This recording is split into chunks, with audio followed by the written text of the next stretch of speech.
श्रीमद् भगवद गीता गीता स्कंद 26वां अंक दूसरे अध्याय के 36वें श्लोक में बढ़ने से पहले स्मरण करते हैं आचार्य शंकर की उस बात का, उस वचन का जिसमें वो कहते हैं चित्तस्य शुद्धये कर्म। आचार्य स्पष्टता देते हैं कि कर्म को किस तरह से अपनाना चाहिए। वो बताते हैं कि चित्त की शुद्धि के लिए कर्म किया जाना है। अब चित्त की शुद्धि क्यों आवश्यक है उसके बारे में जो साधना का पक्ष है उसको और अधिक समझना पड़ेगा। पर हम चलते हैं श्री कृष्ण भगवान के पास।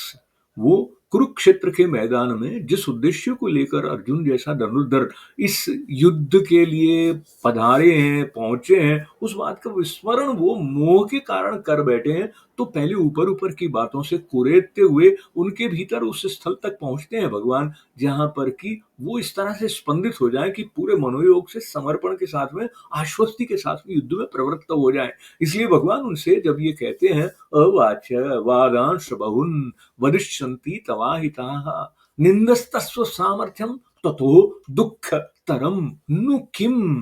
तो बात ये कही भगवान ने कि तेरे वैरी लोग जो हैं वो तेरे सामर्थ्य की निंदा करते हुए तुझे बहुत से न कहने योग्य वचन भी कहेंगे। न कहने का मतलब है अर्जुन वीर है, श्रेष्ठ धनुर्धर है, पर वो कहेंगे कहा पुरुष था, कायर था, डर के भाग गया। इस प्रकार के जो वचन कहेंगे वो अर्जुन जैसे क्षत्रिय के लिए, जो धर्म युद्ध उसके सम्मुख प्रसाद रूप में प्रस्तुत हुआ है, वहां से यदि पलायन कर जाता है तो वो इस तरह के वचन उसके संबंध में जो कहे जाएंगे उससे बढ़कर दुख की बात क्या हो सकती है।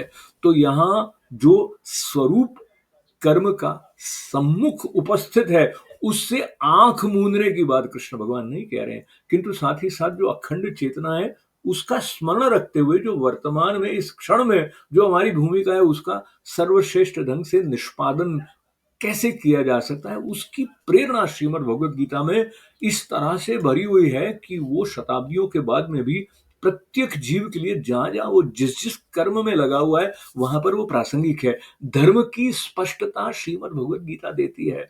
कहा जाता है आचार्यों द्वारा कि कर्म के लिए स्पष्टता धर्म से आती है और ब्रह्म के लिए स्पष्टता ज्ञान से आती है।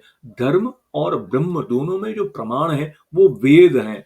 तो वेदों का सार उपनिषदों में, उपनिषद का सार श्रीमद् भगवद गीता में। इसीलिए कहा गया कि गीता सुगीता शास्त्र जो बाकी के छोड़कर सब कुछ गीता में सार है, तो उसका आश्रय क्यों नहीं लेते हैं। इस आश्रय को हम गीता स्पंद के माध्यम से लेते हुए आज के स्पंद से लेते हैं विदा। बहुत सारे आभार और मंगल कामनाओं के साथ। जय श्री कृष्णा।